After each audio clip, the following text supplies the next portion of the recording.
Hello all. जब भी हमारे पास पेशेंट आता है और उनके मिसिंग टीथ या टूथ होते हैं तो और हम उनको इम्प्लांट रिकमेंड करते हैं तो उनको बहुत सारे डाउट्स होते हैं। सबसे पहले ये एक सर्जिकल प्रोसीजर है तो सर्जरी से ही पेशेंट थोड़ा डर जाता है। सेकेंडली इसका कॉस्ट फैक्टर बहुत ज़्यादा होता है और थर्डली पेशेंट के दिमाग में ये डाउट होता है कि ये एक मेटल है और मेटल हम अपने माउथ में कैसे लगा सकते हैं। तो आज हम इन मिसकंसेप्शंस को क्लियर करेंगे।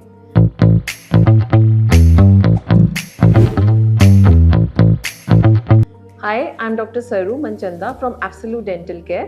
अब जब भी पेशेंट मिसिंग टीथ के साथ आता है और हम इम्प्लांट रिकमेंड करते हैं तो बेसिकली इम्प्लांट क्या होता है? इम्प्लांट एक टाइटेनियम स्क्रू होता है जो कि मिसिंग टीथ के जॉ बोन में डाला जाता है।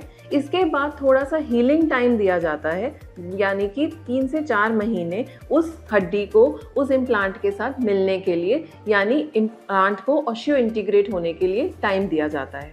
फिर 3 महीने के बाद उस इम्प्लांट पर एक कैप या क्राउन लग जाता है। तो इम्प्लांट एक बहुत ही छोटा माइक्रो सर्जिकल प्रोसीजर होता है और इसमें पेशेंट को घबराने की कोई बात नहीं होती। इसमें एक एनेस्थीसिया के बाद एक माइनर कट दिया जाता है और उसके ऊपर एक स्टिच दिया जाता है जो कि 5 से 7 दिन बाद पेशेंट कटवा सकते हैं।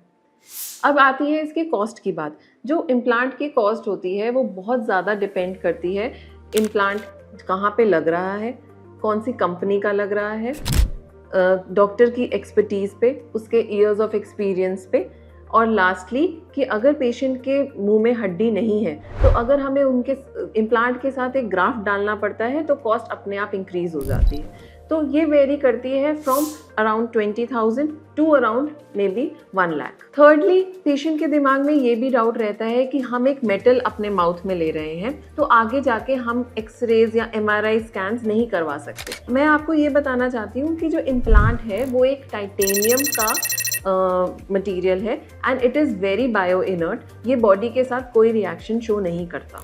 तो अगर आप मिसिंग टीथ से परेशान हैं तो implant is the best option to give you a natural looking tooth and to help you in chewing and speaking. Further queries, you can contact us on the given numbers. Thank you.